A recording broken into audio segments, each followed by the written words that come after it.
Hello mga kasisi, samahan niyo nga kami dito, manguha tayong kamuting kahoy. Tanim nga pala ito ni Mamang at Tatay dito lang sa taas ng bahay namin. Alam niyo naman, sobrang sipag talaga nila, lalo na sa pagtatanim. Kaya nung nalaman ko nga na malalaki ang laman, ay agad niyaya niyo si Sisi ni Gian.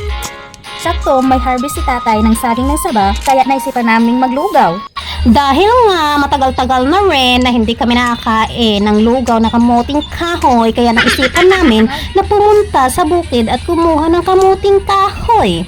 At ako naman ang tagadala ng balde at si Sis Ana ang tagakuha ng kamuting kahoy.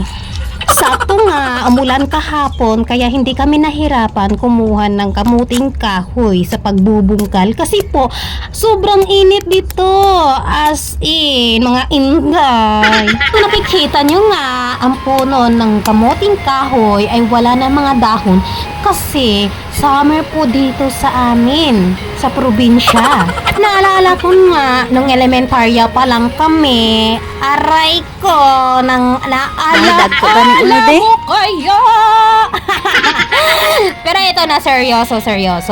Naalala ko, nung elementarya pa lang kami ni Sis Ana, ay tuwing hapon po, pagdating namin galing school, ay agad kaming pumunta sa bukid dahil magdadamo kami doon at maglilinis kasama si Mamang, Tatay, at si Tatay naman yung taga-bungkal ng lupa. Si Mama naman yung taga-tanim. So, ang ginagawa namin ni Sis Ana ay kami taga-damo, kami yung taga-linis at taga-walis, taga-kuha ng mga bato-bato na maliliit. Kasi marami dito mga bato na maliliit, kaya kinukuha namin ni Sis Ana.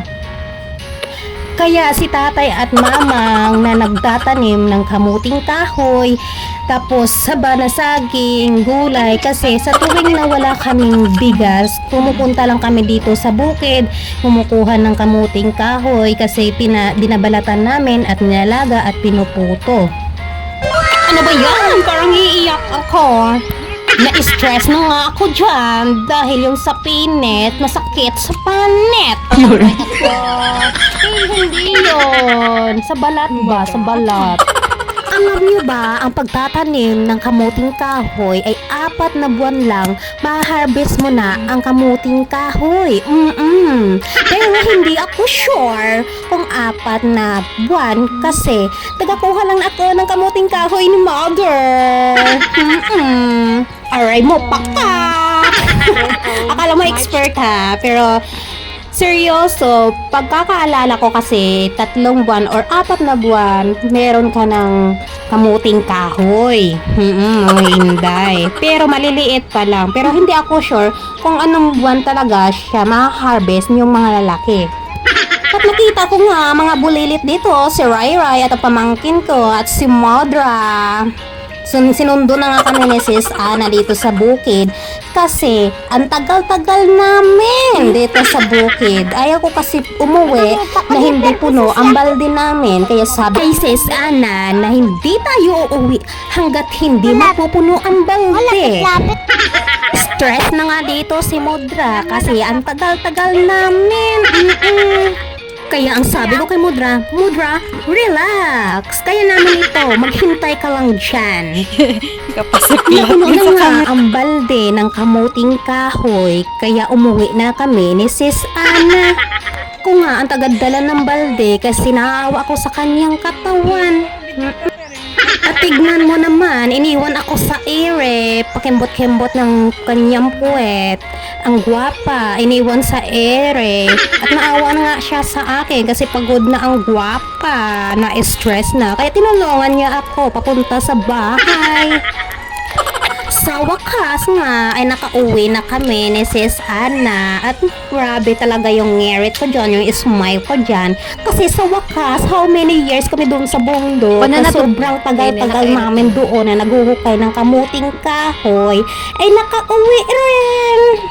Grabe yung putik ng paa ko dahil po sobrang putik dyan kasi nag-umulan kahapon.